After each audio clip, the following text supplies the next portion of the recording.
Okay, hello bird class. Hope everybody's doing good. I'm gonna have to erase all of your coloring so we can get started.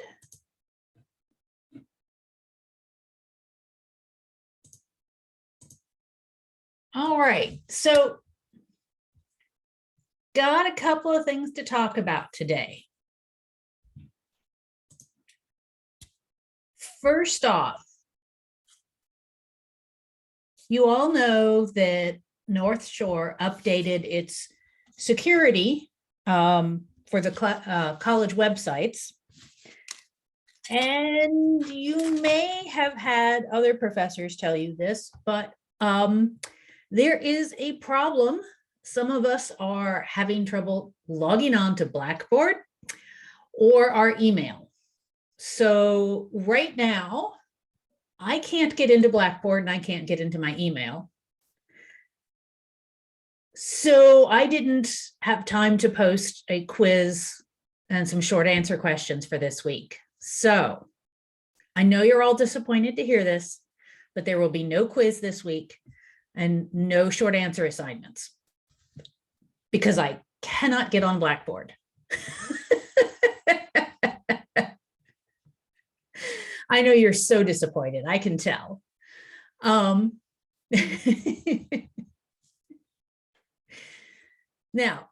that said, I know projects were due this past week, right?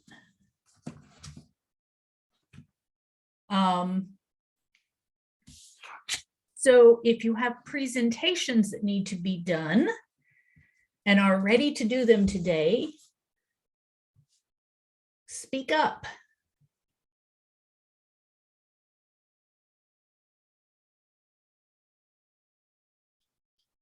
I was kind of expecting this. We only had a few people sign up for presentations, and I know at least a couple of them changed their minds, maybe all of you.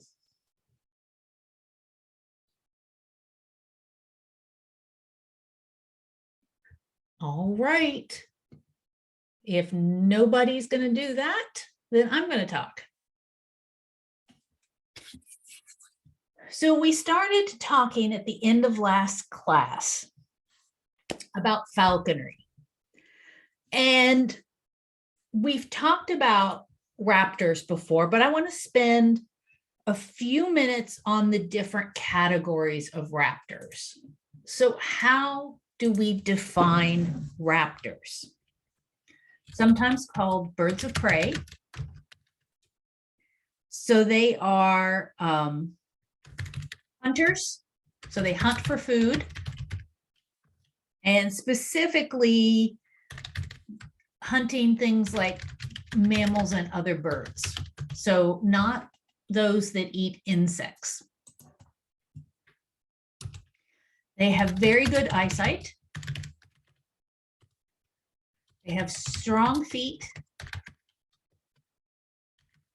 with strong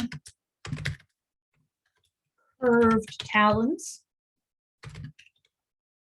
They use their feet to catch or manipulate food. And the food that they catch, they use a strong hooked beak to tear flesh. So they don't swallow their food whole. They literally tear things up.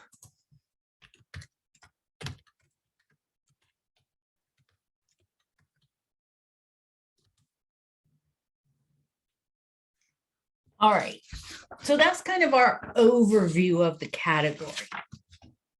So we're going to go through these kind of quick, but if you want a screenshot of the definition here, go right ahead.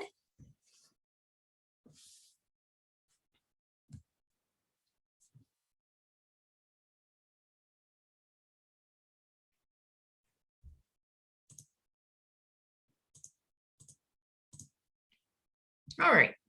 And I think I showed you this image before. So eagles, these are going to be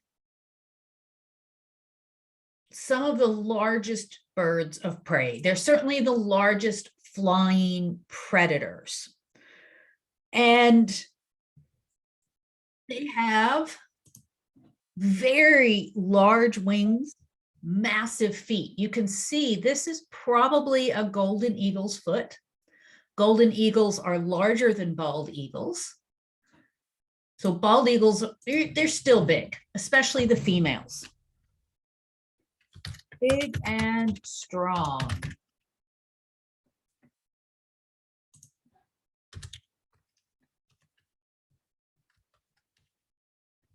With most birds of prey, the females are larger. And that's true for eagles as well.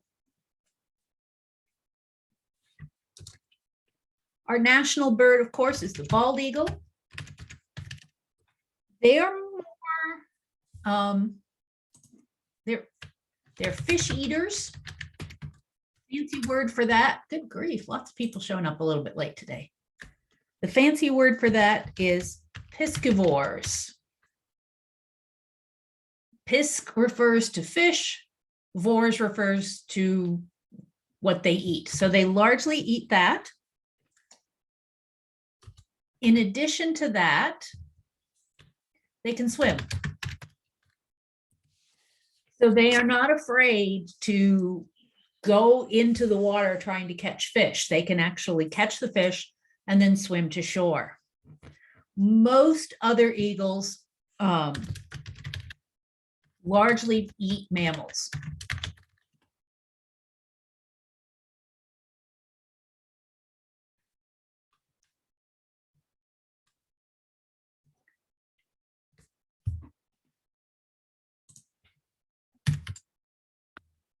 All right. All eagles will scavenge. So they're not above finding a dead deer somewhere and eating it. And as you can see, this eagle is trying to take this adult deer. I'm not sure what kind of deer that is. It's not the whitetail that you have in the East Coast.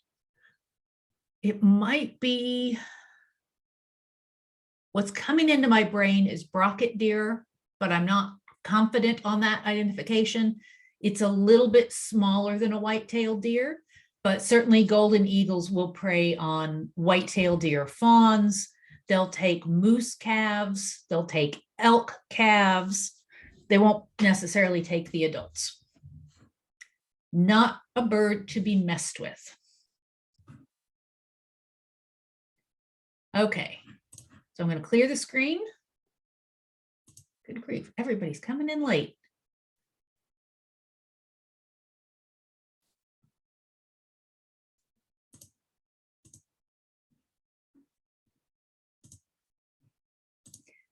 The next category of birds of prey that are sometimes used in falconry, there are people that use eagles. They're not commonly used largely because of their massive size. When you start getting a bird that big, it takes more food, more space, it's more expensive, harder to deal with. And in the US, there are going to be tighter regulations on eagles. Kites are usually not used in falconry. They are insect eaters, and they have relatively weak legs. What's interesting about the kites is they do something called kiting, where they literally hover when they're hunting. So these birds will literally hover in one spot over the ground looking for food. So it's very easy to recognize that it's a kite when you see it hunting. But like I said, they're not falconry birds. We're not going to spend a lot of time on them.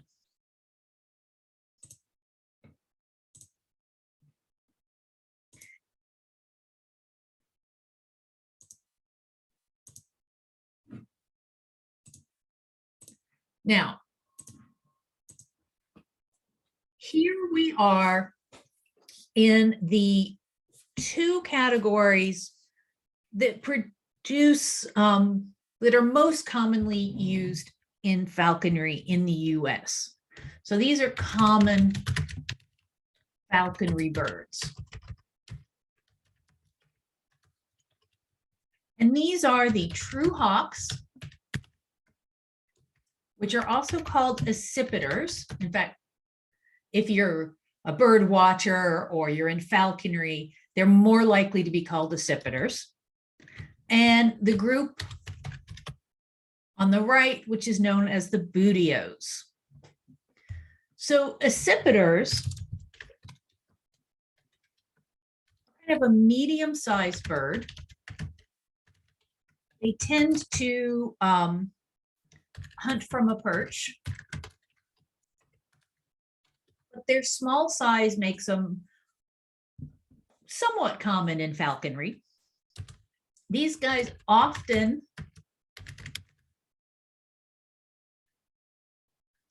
hunt other birds. Taylor, I'm assuming you have small dogs if you're worried about a hawk getting them. Yeah.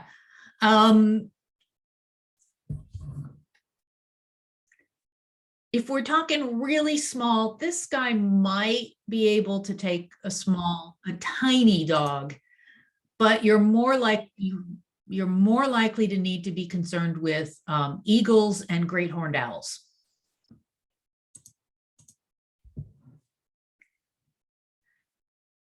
Certainly the accipiters are not going to take a dog. This is a beautiful one right here. The accipiters are very maneuverable. So they can dodge between trees in the woods. So they will often chase prey through the woods. Yeah, Mary, Bunny's definitely inside. The butios, this is a chunkier bird. They're medium size. We call this body shape robust, but really they kind of look chunky. Chunky, if I could spell it. So these include the red-tailed hawks, which is probably one of the most common hawk species out there. So notice from the underside, you can't really see the red tail. You can only see it from the upper side. And most red tails have that red tail, but they come in a lot of different color varieties. So some of them will be darker on the belly. Some of them will be paler on the belly. There's some very, very dark color versions that the tail is also dark and you really can't see that red. These guys will also hunt from a perch, and they will also circle in the air. So sometimes you will see them flying in circles. These guys are largely rodent eaters. So they will take the bunnies. They'll also take squirrels, rats, and mice.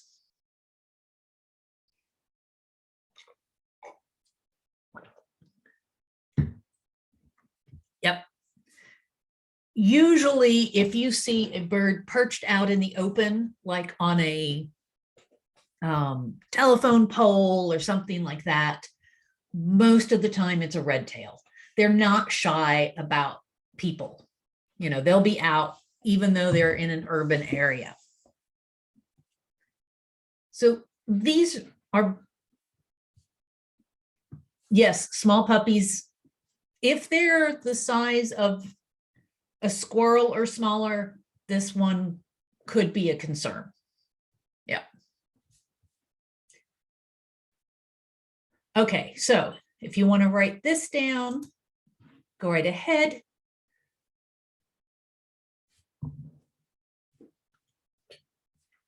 Yeah, Chihuahuas can sometimes be taken by hawks. But like I mentioned a second ago, it's more likely eagles and great horned owls.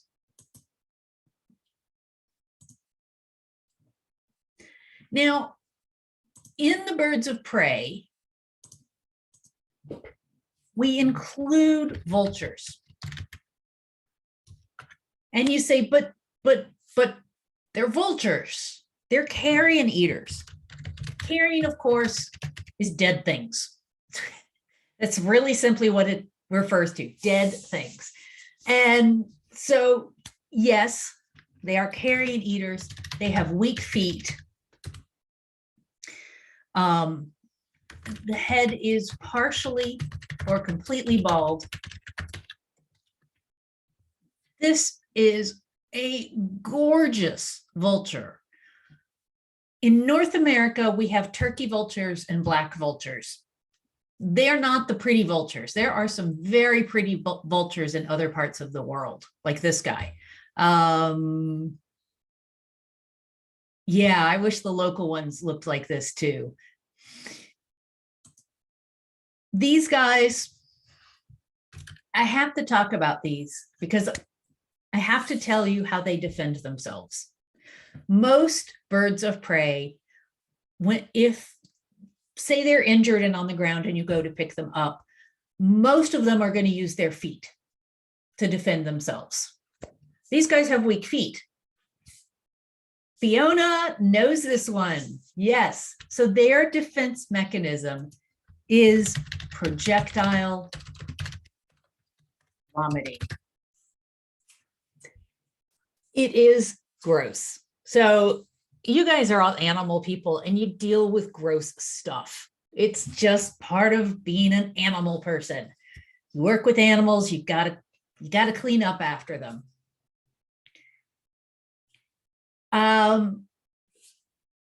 I have not been sprayed by a skunk, so I will give you that caveat. I have, however, been vomited on by a vulture. That is far and away the most disgusting thing that I have ever experienced. And, you know, I've done necropsies where it's basically an autopsy on dead animals.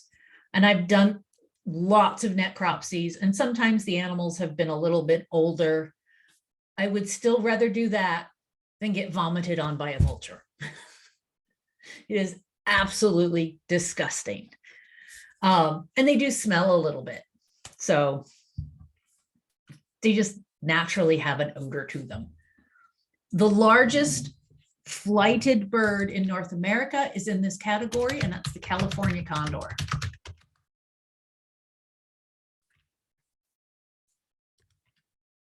In South America, there's another version of the condor, the Andean condor, which is even bigger. I had the pleasure of smelling a California condor once. It was just the preserved skin. So it was, you know, not a living animal, and it didn't have any of the internal organs or anything. And my God, that stinks. That is one of the nastiest smells I have ever smelled. It was like, okay, thank you. I don't need to smell that anymore. You can put it away. All right. So that's your vulture category. Not really used as falconry birds. Is it that bad? Yes, Chelsea, it's that bad. I was visiting a place that is a research collection. It has lots of preserved birds. They have the second largest collection of bird eggs in the world. They have collections of bird nests. It's primarily used by researchers. And there were several of us getting kind of a tour of the facility. And the guy opened the cabinet where the vulture was, and, you know, everybody but me walked away immediately.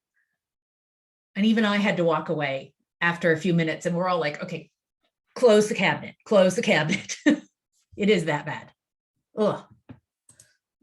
All right, ranting about smells. Okay, so I'm going to close this one. I'm going to go on and talk about another category that is commonly used in falconry. So this is probably the most common group, and these are the falcons. This particular one is a kestrel.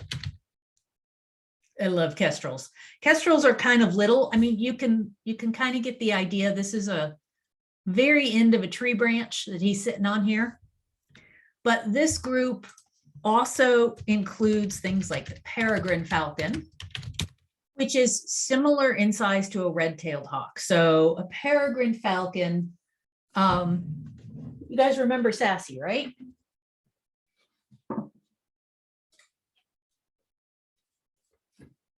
Peregrine falcons hunt ducks.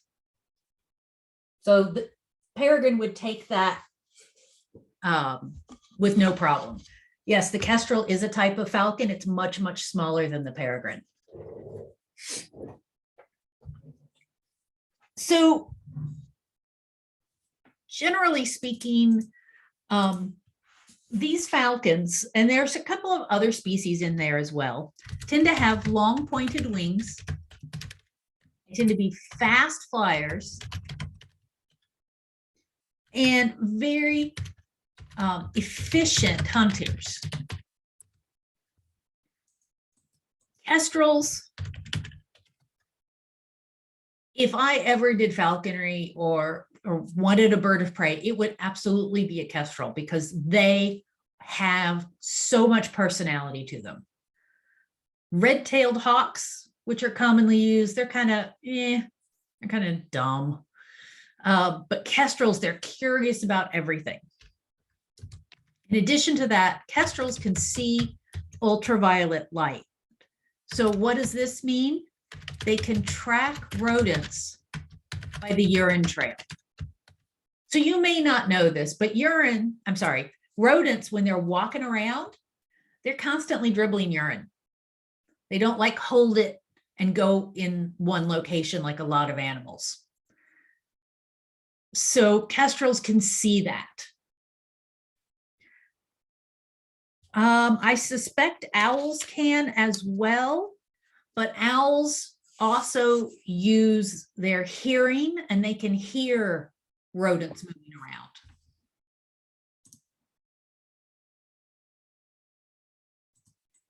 The American kestrel is 8 to 12 inches. So little tiny guys. Fantastic eyesight. Fantastic eyesight. So if one is sitting on the top of a 3-story building, it can spot a cricket on the ground from the top of the building. No problem.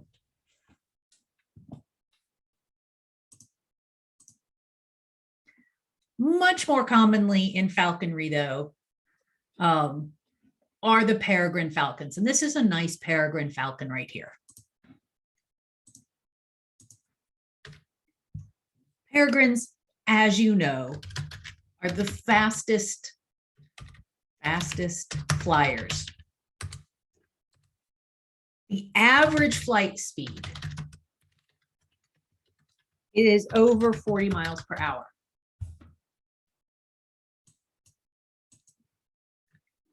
Now, we don't know for sure how fast they can reach, or the fastest speed they can reach, but during a dive, so they'll be way up in the air, often higher than you can see. They'll spot something on the ground. They also have fantastic vision, and they will fold their wings and dive. And when they're diving, the fastest speed measured was 240 miles per hour. So that we know they can get to that speed. They take large prey, ducks, gulls. So next time you go to the beach and see one of those large black-backed gulls, these guys will take them out, no problem. Geese, and they will take them either on the ground or in flight.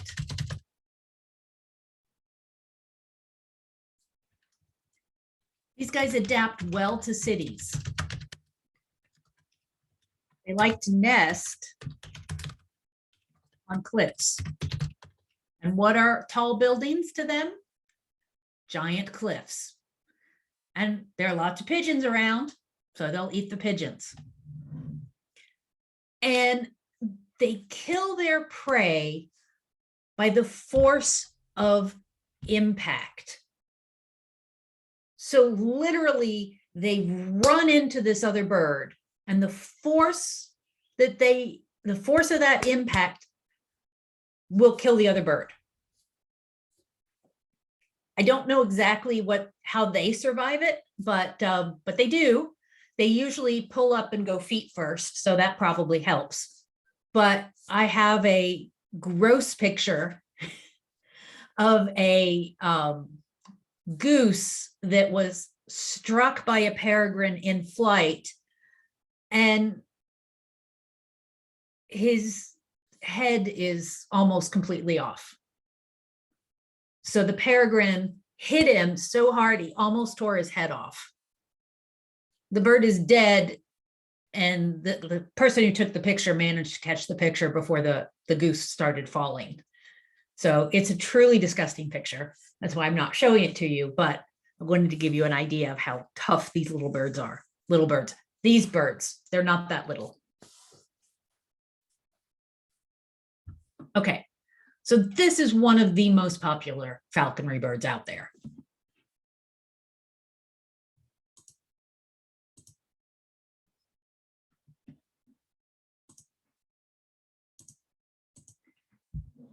Now, owls, not usually popular falconry birds. Some people do keep them for falconry, but they're nocturnal. They do come in a large range of sizes. So this is the eastern screech owl. Eastern screech owls are, maybe about this tall, not very big. This is a great horned owl. Great horned owls, size-wise, they're going to be bigger than red-tailed hawks, bigger than peregrine falcons, not quite the size of a golden eagle, but the great horned owls are very large and very powerful. And absolutely, great horned owls, they will take full-grown rabbits, they will take small dogs, they will take cats.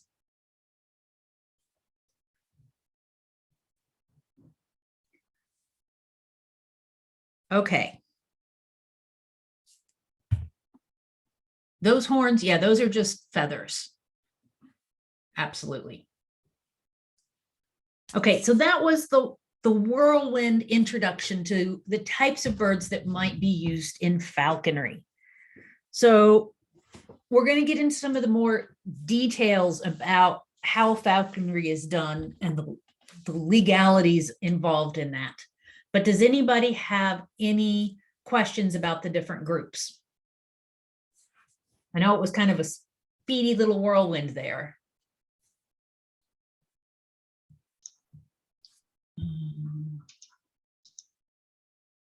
Mary, go ahead. Hi, you're going to explain what the whole thing about falconry you said? Because I don't understand it. Oh, yes. We're going to spend more time on what falconry is. Yes. Okay. Very simply,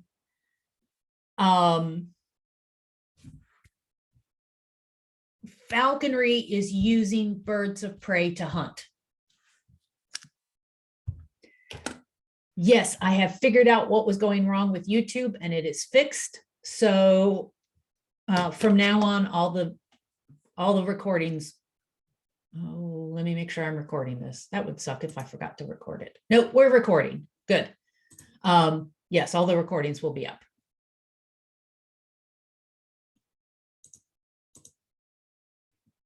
All right, so here we go.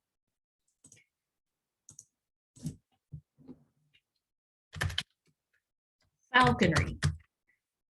It is the taking of wild quarry, i.e. hunting, in its natural state and habit. So this is a quote. By means of a trained raptor. So literally it's hunting wild animals in the wild using a raptor. Falcons are definitely popular. You will also sometimes get the bootios, the kind of chunky things like the red-tailed hawk. Those are going to be your most common ones. People will also use other of the raptors, sometimes owls, sometimes eagles.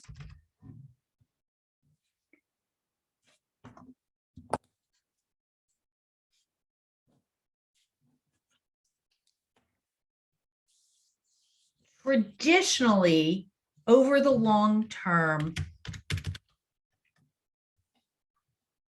the accipiters, the bootios, and primarily the peregrine falcon have been used for hunting like this.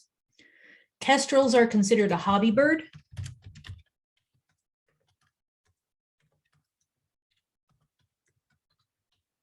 Because they can't catch large prey. Falcons, bootios, and accipiters can all catch things large enough for people to eat. So originally, this was used to get meat for eating, for human consumption. Falconry, we know it is at least 4,000 years old. We know at 2000 BCE,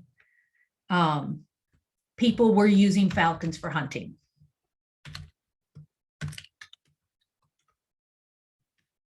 And we know it was common in Mongolia, the Middle East, and Europe.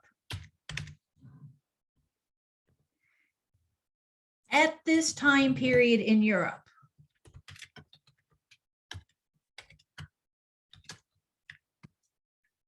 early falconry was done by wealthy people or nobility, and it was primarily in winter to supplement food supply for their family and their servants.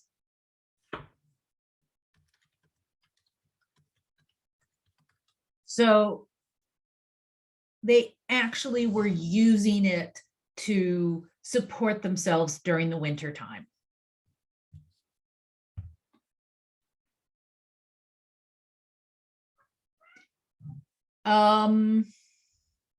I don't know what year Downton Abbey was set in. Downton Abbey would be a little bit closer to modern time.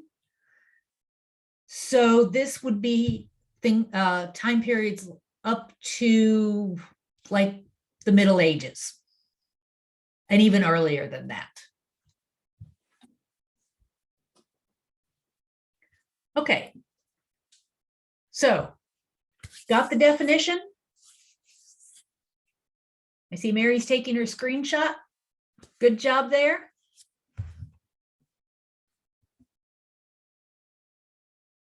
Okay.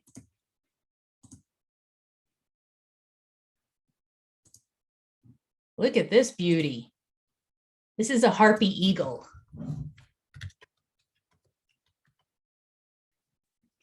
So harpy eagles are not native to the United States. One of the things they hunt in the wild, they are predators of monkeys in Central America.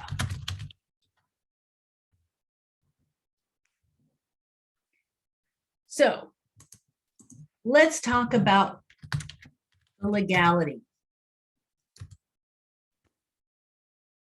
Based on what we've talked about already with birds, you think there are some strict rules about being allowed to own a raptor and use it for hunting? Of course you do. You know, there's a lot of laws here. Okay. So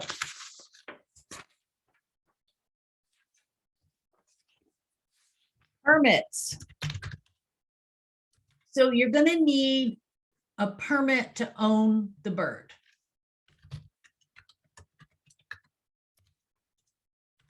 You need a hunting permit. You need, they're going to be slightly different laws for different for different states, and slightly different laws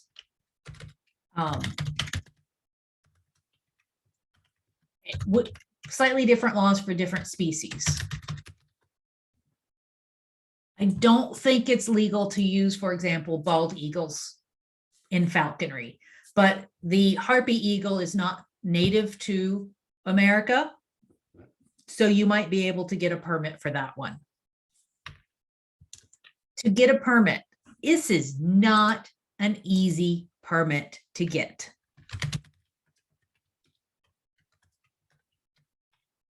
You need to have a sponsor who is already a falconer. You need to have spent at least 2 years apprenticed to a master falconer. A master falconer is somebody with a lot of experience. So you can't just, well, okay, you could call yourself a master falconer, but if you tried to get a falconry permit and claimed you were a master falconer, they're going to go, no. You have to, there is a government definition of this term. You have to pass a written exam. If you want to become a master falconer, be able to take apprentices, you have to have 7 years of experience with a permit. So not from the day you started your apprenticeship, but from the day you got your permit. So that's 9 years from the beginning of the process. These birds, we know by now that birds require a lot of TLC. When we're talking falconry birds, they require, of course, daily care and cleaning. They need regular exercise, outside flight. So you can't just let them run around in the house and call that good. You have to take them out and fly them pretty much every day. And they eat meat. So meat eaters, that's always going to smell worse. Their feces are going to smell worse than birds that eat a lot of vegetables and seeds. They're messier, right? And preferably, they will eat whole animals. There's nutrition in the internal organs and in the brain that are critical for these birds. So you can't just feed like chicken from the supermarket. That is not going to work with these guys. And really, they should be freshly killed. You can buy frozen rodents, frozen rats, frozen mice. The freezing process, however, breaks down some of the vitamins.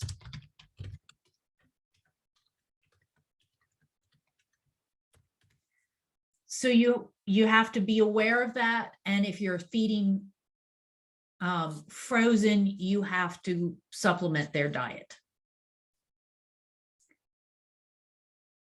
So lots of questions showing up in the chat. Can you just let them get their own food? You want to train the falcon to bring you anything they catch back to you. which means they need to get the food from you. It's part of, it's a very important part of the training and bonding, the relationship between the person and the bird, that you are the one that hands them the food. If they can go out and get their own food, they have no reason to come back to you. So you train them rigorously to come to you for food. Yes, if they go out and hunt, you can certainly bring it inside and give it to them back in their enclosure, or when they're on the glove. That's what this is called when he's sitting on her arm, on the glove. You can certainly do that, and that works. However, there are a couple of problems with this. One is winter. They may not be able to get their food. They may not be able to catch food in the winter, especially if they're not a native species. The other is rodenticides. People put out rat poison. Rats that are poisoned are easier to catch. Rodent poison will also affect wild birds and will affect falconry birds.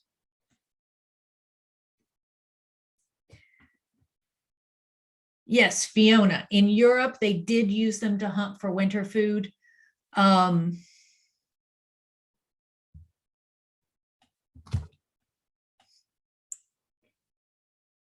Europe at that time was a much wilder place than it is today, and a much wilder place than America is today.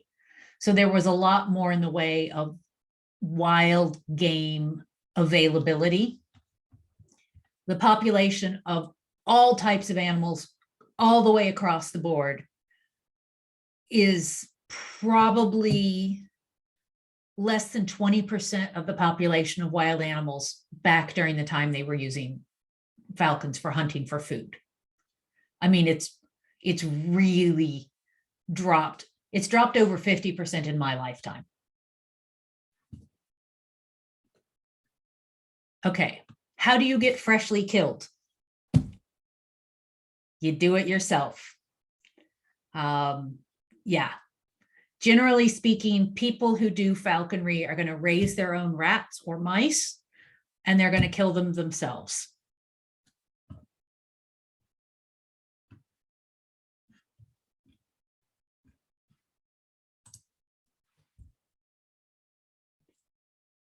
So it's not easy to maintain these birds.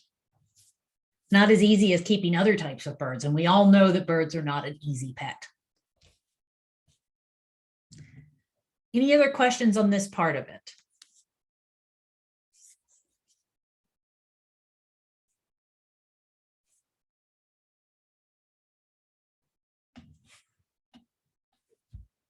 Okay, going to clear the screen.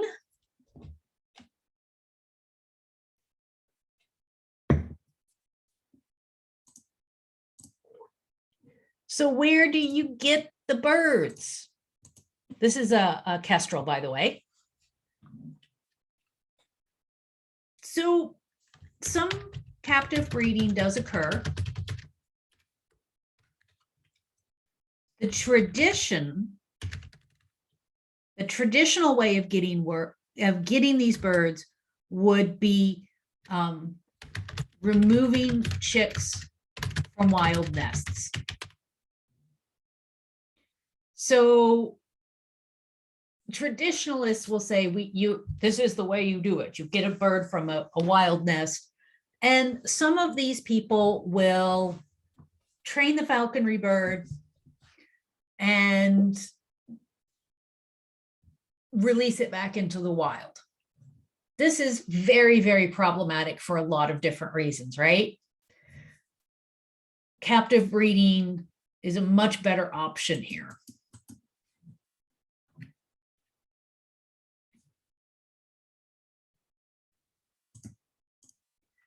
And where do you do the falconry? Well, locations are kind of limited. So you need wide open areas. You don't really want to do falconry in the woods. You're more likely that the bird won't come back to you in that sort of situation, or they may not be able to find you easily. Although they should have a really good recall where they come back to you at a specific sound.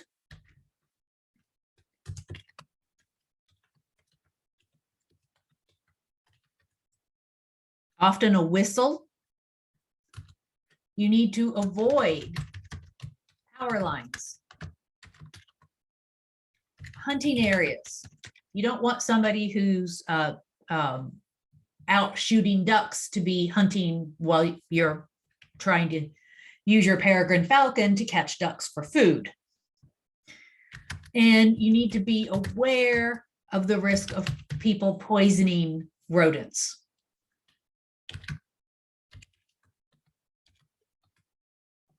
So this is Mongolia. The people who live in Mongolia today still do a lot of falconry. They use eagles. So you can look at the size of this bird compared to the pony she's riding. I mean, this is a freaking huge bird. And you always have to consider the bird may fly away and never come back. If you've ever had a dog that gets loose and decides to take off, dogs do it. If you've ever had a cat that decides that they like living with the neighbors better, that happens. Same thing with falconry birds, except they're wild animals. So it's more common for birds to not want to come back. I love this picture. Isn't this beautiful here? Okay, yep, good time for a screenshot. While I'm scritching the cat's tummy.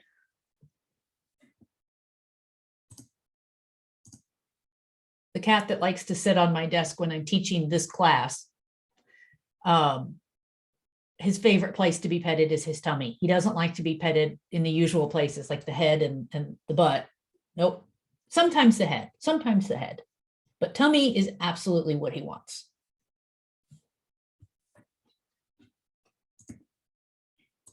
Okay, so gear. What do you need to do falconry? You need good gloves, right? Nice leather gloves that the bird's talons cannot go through. A lot of things you would need for any type of bird. So like food and water dishes, a bathing dish. We need those for regular birds, other birds. For falconers, you also need,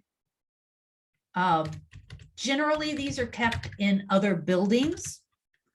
They're called a hawk house or a mew.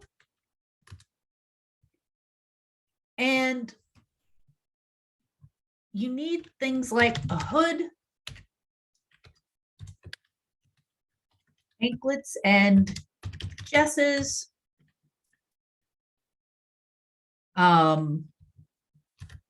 lure for training. I'm going to explain what all these are in just a sec.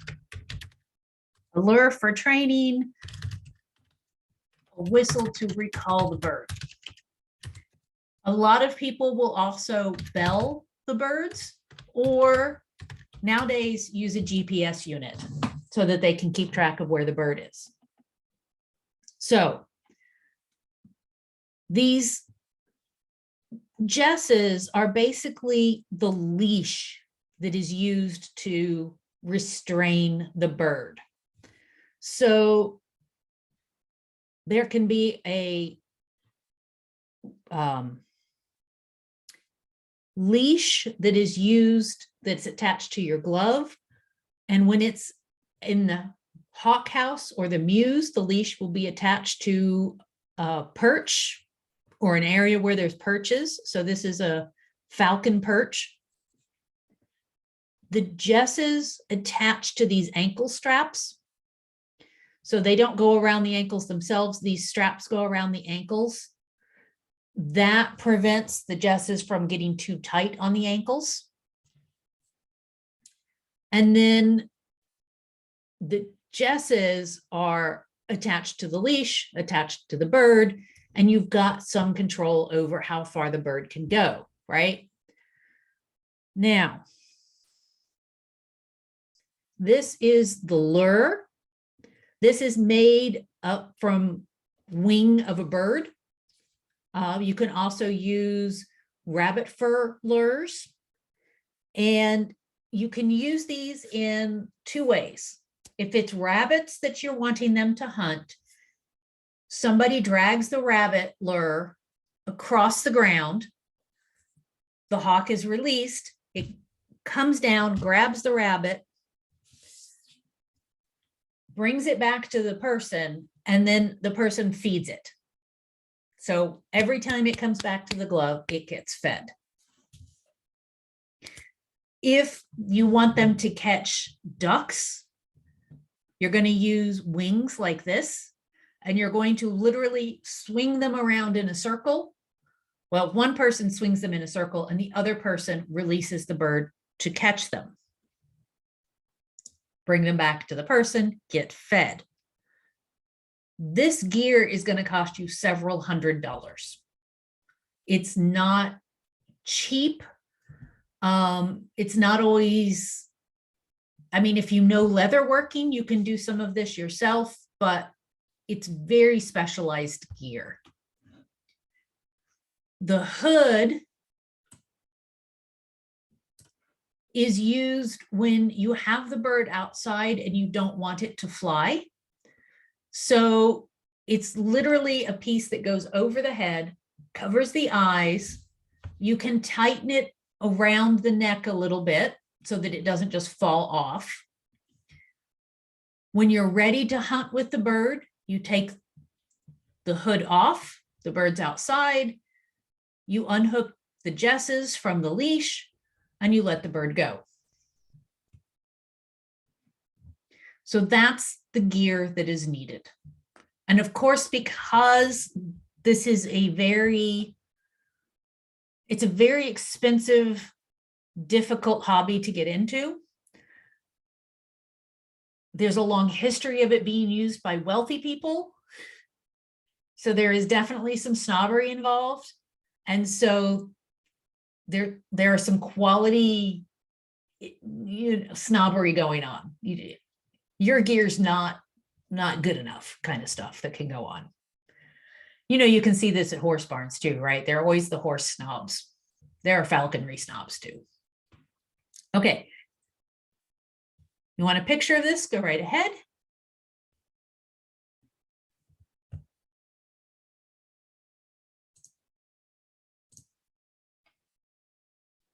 And here's one of my beautiful little falcons.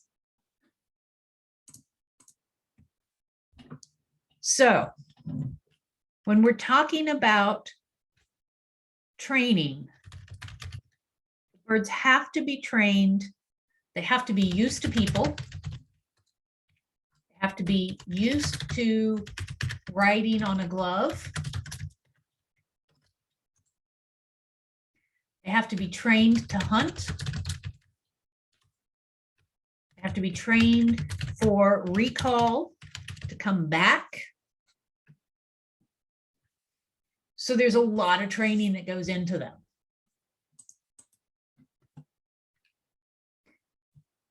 Now,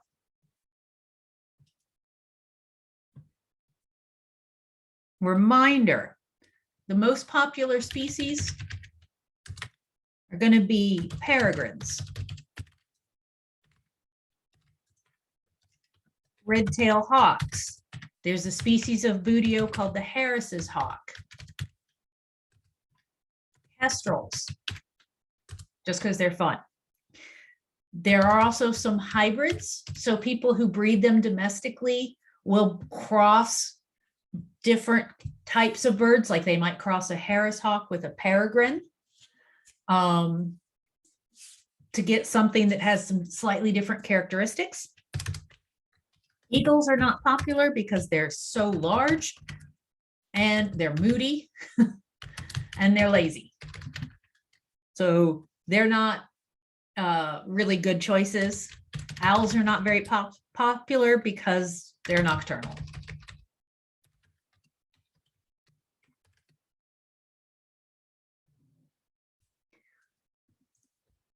So I have not done falconry. I'm definitely in the book learning category here. But when I was working in wildlife rehab, one day somebody brought in a box, good sized box, and said that they had caught this hawk in their office building. And I was like, okay, that's unusual. And then the box jingled. And I was like, what in the world? It was a falconry bird. It had gotten caught in the building. It had flown away from its person, gotten caught in the building, and it had bells on its little anklets. So that was a different bird to handle until we found the owner and we were taking care of it. We had to be very careful. Generally, when you're doing wildlife rehab, everybody's in a cage and the birds are all stressed out. This bird, if I had him out, he wanted to sit on my arm. He didn't want to be held. Okay, so I have gloves. Let him sit on the arm, except if somebody grabbed a mouse or if he spotted a baby squirrel, he'd go off after it. So that was so much fun. That was sarcasm, by the way, guys. So that is falconry. Does anybody have any questions about that? Anything else you want to know?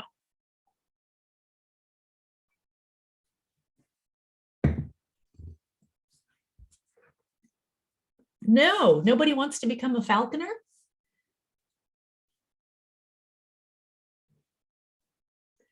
Okay. If you want a screenshot of this, go right ahead. Lifespan. Oh, that's a good one, Abigail. It's going to vary between the different birds, but we're probably talking on the short end, 12 years, and on the long end, maybe up to 40 years. So it's going to, like I said, vary dramatically between species. Probably on average, most of these birds are going to live into their 20s or 30s. So yes, it's another lifetime commitment. Yes, absolutely.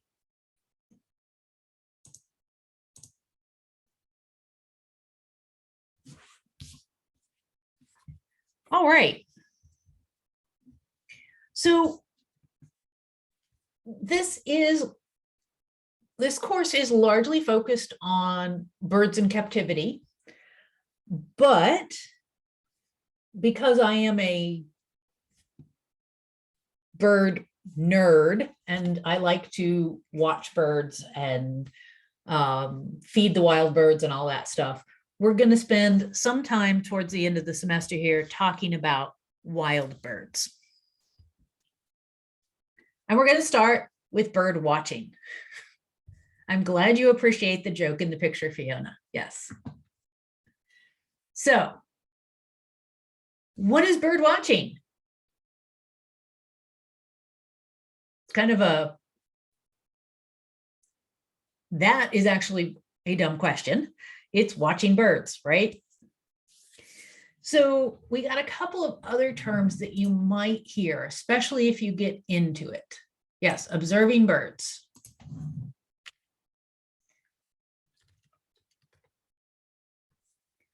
birding. People who do a lot of bird watching, especially people who are really into this, will often call it birding. And they often refer to it as birding if they're the kinds of people who go to distant places to look at birds. So if you bird watch when you're sitting in your backyard, or you're at the beach and you look at some seagulls, that's not usually what we call birding. If you go to, let's say, Plum Island, and you're specifically looking for the birds and you're looking at the birds and you're not going to the beach, that's birding. And a person who does it is usually called a birder. In addition to that,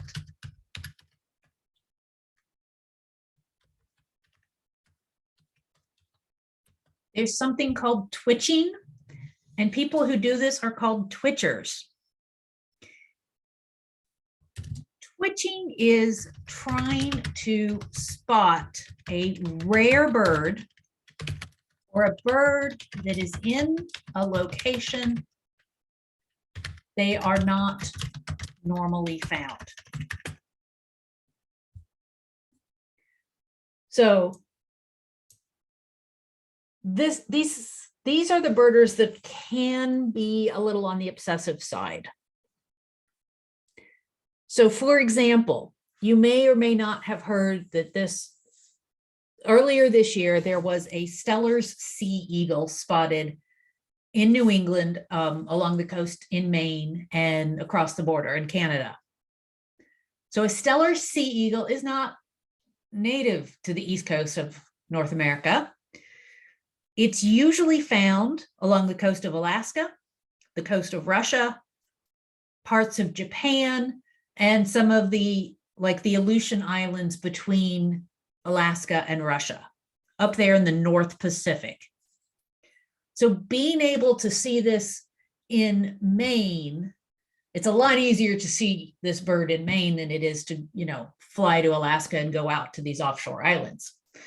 So people were flying from all over the country to see this bird in Maine because it was an easier place to spot it. That is twitching, literally. I have a friend who is a twitcher, and he will literally buy a plane ticket, fly to a location, spend one day looking for a specific bird, and then fly home. And he'll do it all in one day if the flight's short enough. The guy's insane. Absolutely insane. But, if I was living in Massachusetts and there was a Steller's sea eagle in Maine, I'd be driving up to Maine to look for it. But I wouldn't fly to Maine to look for it. Okay. So when we talk about bird watching, people want to know what type of bird it is. So identification. If you look at a bird outside in your yard, what is the first thing that you notice about the bird?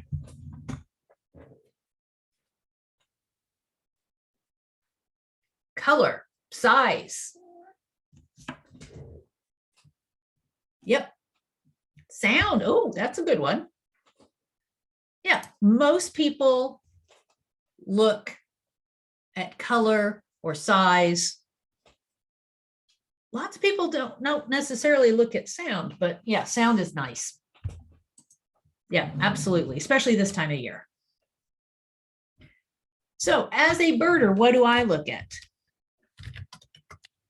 Look at the shape and the posture. So if I look at this silhouette, that's a dove or a pigeon. I know it is. I can tell by the shape. Tends to be a little bit chunky, kind of a short neck, long beak, short legs. It's going to be a dove or a pigeon. It doesn't matter what the lighting is like. It doesn't matter how far away I am from it. I can tell you that that's going to be a dove. This is a corvid. Pretty obvious. They tend to be a little bigger than songbirds. Again, kind of a straight beak, but notice that the dove kind of sits upright and the crow looks more like it's leaning forward. That's what I'm talking about here. That's the kind of stuff that I look at first when I'm trying to identify. That shape and the posture will give you a group. So this is especially important if you're just learning birds, right? If you're just trying to learn from scratch how to identify birds, you've got an app on your phone or you've got a bird book. Where do you start looking? They're not organized by color. They're organized in groups like doves, flycatchers, hawks, herons, hummingbirds. That's how they're going to be organized. The second thing I look at is the bill and the leg shape. So I mentioned these already. Doves tend to have short legs. Herons tend to have relatively long legs. You look at the shape, the shape of the beak. Ducks' beaks are very distinct, that rounded end. Not very many types of birds have that. Relatively short legs with webbed feet.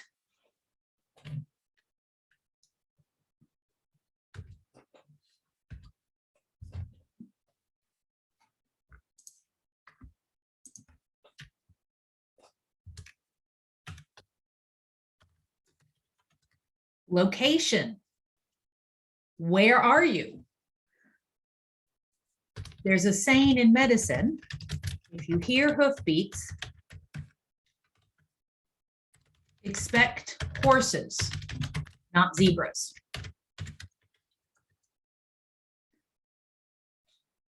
If you're in New England, there are certain birds that you can expect to find in New England. That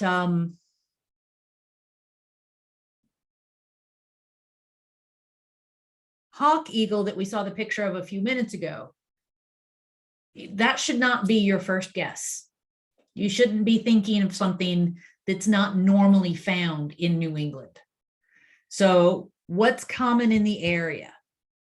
Sure, there are occasions like the Steller sea eagle where you get an oddity.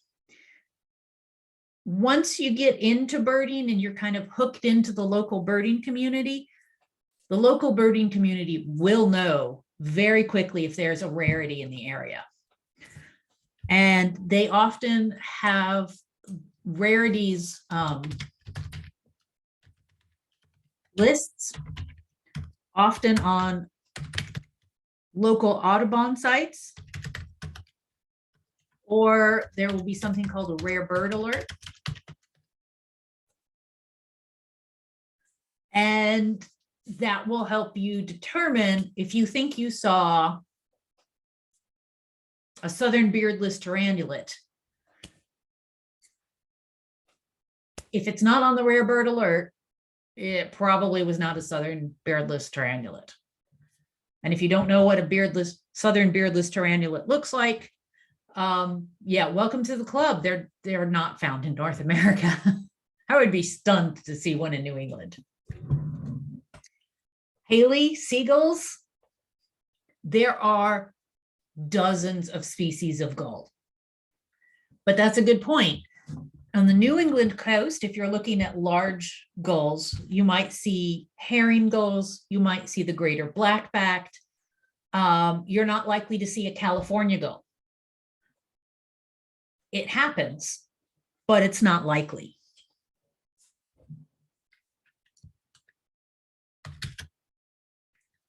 And then habitat. Is the species likely to be in this habitat? And for some categories of birds, this is really important. Are you in an open area like farmland or meadows? Or are you in a forest? Are you in a city? Some species are only going to be found in certain habitats. So there's a bird called the willow flycatcher. Where do you think you can find that? In places with willow trees. So you're not likely to find them in like the pine forests of Maine. They're just not going to be there. Okay, the name doesn't always tell you the truth. I have seen more palm warblers in pine trees than I have seen in palm trees, for example. All right. So we're out of time, and I will come back and tell you why color is not always the best thing to look at first when we're talking about bird watching. And for those of you who popped in and might have missed the announcement, there is no assignment this week. So you have no quiz, no short answer questions to answer this week. Mary, did you have a question? Nope. Okay. In that case, I will see everybody next time.